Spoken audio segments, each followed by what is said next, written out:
Hey, Firecrackers! Welcome to the Firecracker Department After Show. I'm Naomi Sneakus, and I love doing these chats because it's a chance for the core Firecracker Department team to talk about our past episodes and what kind of jazzed them from my chats with the Firecracker guests that we've had. And so with me, I've got AJ Edmonds, who's in Toronto and sometimes Los Angeles. We got Emily Churchill, who's in Los Angeles, and Sydney Nielsen, who's in Toronto. Thanks for joining me, everybody. Yay! Yay! So we're talking about my chat with Amanda Crew, and you'll know Amanda Crew from that killer TV show Silicon Valley, but she's also been in amazing shows like Tone Deaf. She's just one of those truly authentic people. I went over to her place. Her dog greeted me, and I dig that dog whisperer thing when you don't make eye contact right away with the dog, and then they're your best friend. And then we just had this great chat. Originally, we met at the ACTRA conference in Los Angeles, and I was like, "Would you come and do this podcast?" And she was like, "Absolutely." And I feel like we're gonna just be friends forever. She's such a cool lady. Emily, what did you like about the chat I had with Amanda? Oh my God, I love the vegan who smokes. I wrote that line down. I was like, yes, American spirits, so they're healthy. American spirits. So, they're kind of natural, which I think they are. Anyway, but having that wake up call, because I used to smoke. Oh my Lord, I used to smoke. And I had a wake up call also, health, which I think is what she was really getting to. And it was a wake up call. I was like, oh, I got to get healthy, right? Like, so it was really refreshing to hear her say that. I was like, okay, I get you. I get that. Yeah. Yeah, I love those health wake up calls when you're like, I've had a headache for a week. Maybe I should start drinking water. Yes. I'm drinking enough water. Everybody just start drinking water. Okay. AJ, what did you like about my chat with Amanda? I like how honest she was. She's one that's just existed in such. She's gone through something that a lot of us go through, and she's so open about it. And she's on the other side of it, and talking about her emotional issues, her anxieties, her eating disorder, and then spinning it around into a really funny story. I can't imagine the trauma of falling on a hike with your dog down, and you're like, my agent lives here because it's Hollywood Hills, and then you walk in and there's Ryan Gosling, and I know I had the opportunity to work with Ryan a couple of years ago, and he is that kind of guy where he's like, oh my gosh, are you okay? Do you need a coffee? Yeah. And you don't want to say yes, because who wants to be the person that has Ryan Gosling running to the craft table to get you a coffee? But I could see the whole thing. Yeah. And she's exactly the kind of actor you hope actors are when you see them on screen, and you admire them, and then you meet them and you're like, please don't be a dick. And this industry creates this is awful, but they kind of create douchebags because they cater to everybody's needs. What can I get you? What can I get you? Are you okay sitting on that chair? Would you like a different chair?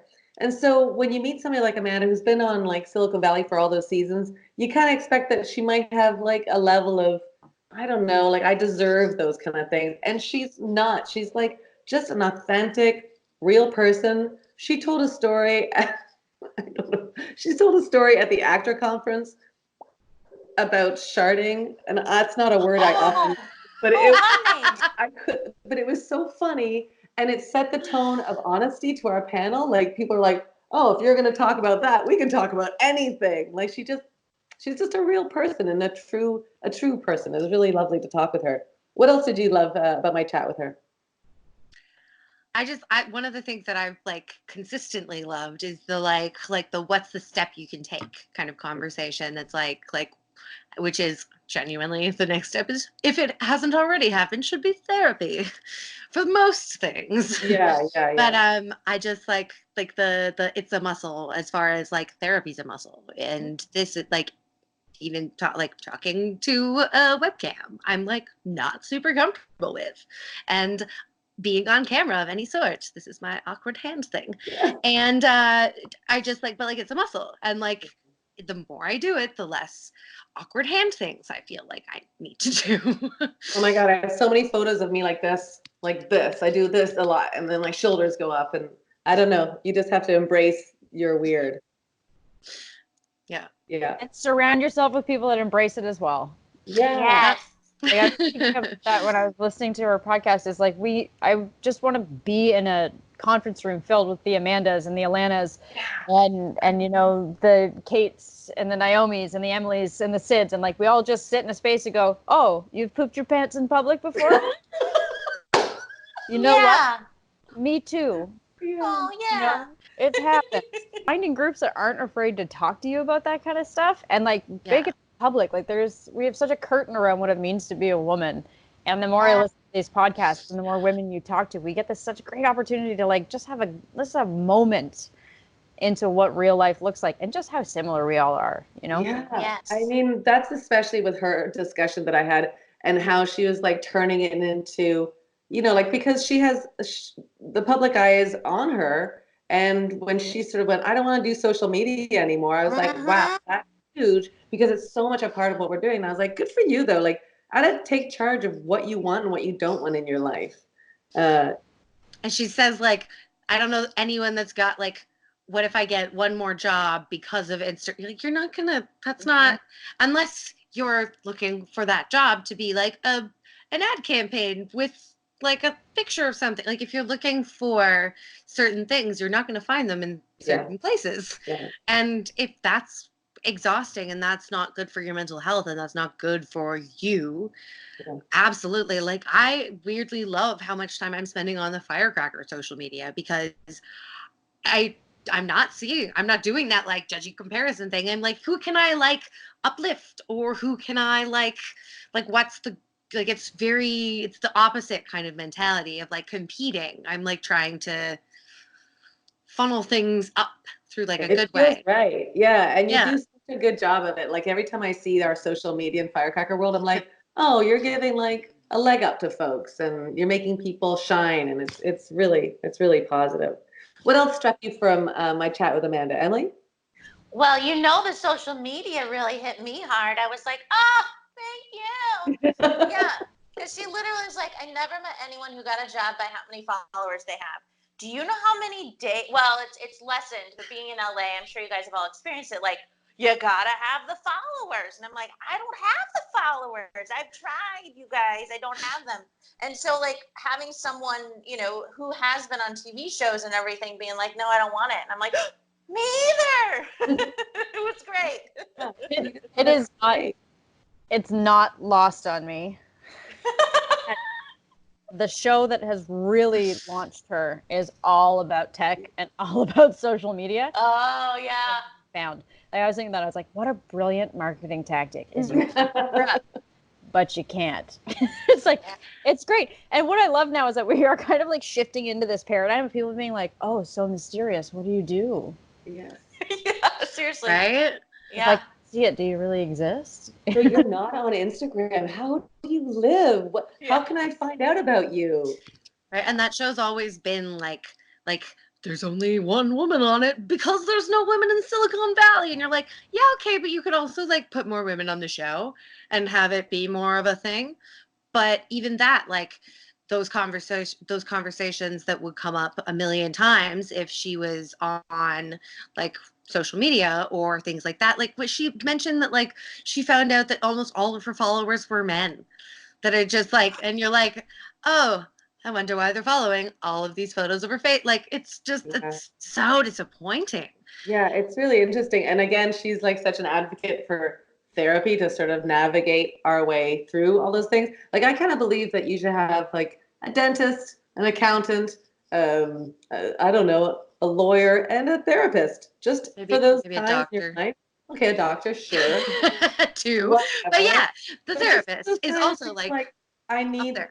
need some like feedback. I need to digest something. Like I go to my therapist whenever my head is like I can't figure something out, and I talk to her, and she's like, "What about this?" I'm like, "Great, thank you so much." Like that really helped my brain untangle. Yeah. Any final thoughts about Amanda?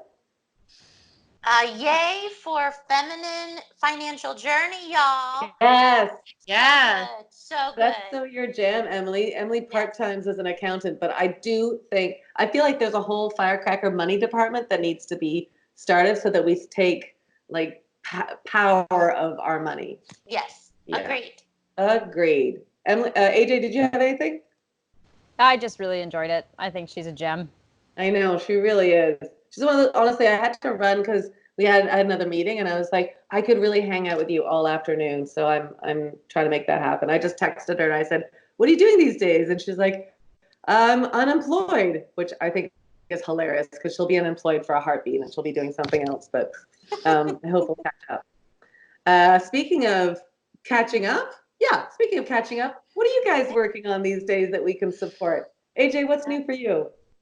I'm just pushing Pocket Film School as much as possible. We're heading into Christmas with our brand and just trying to get people to step out of their comfort zones and teach themselves how to be filmmakers. I love it. I love it. Emily, how about you? What's new? Well, I'm on TV right now as the Oregon Duck in the Quicken Loans commercials. Yeah. What? Yeah. The Oregon Duck? I'm the human version of the Oregon Duck. Isn't that cute? They cast me because I look like a duck. We're gonna have to. Sure. We're gonna have to put a picture. I think. Something. Okay. Sid, what's going on for you? I'm on doing season 3 of Texas Metal, story producing, and doing my resume things on the side. So if you Ooh. need a resume, hit me up. Okay. You're a Some marvel. finger guns.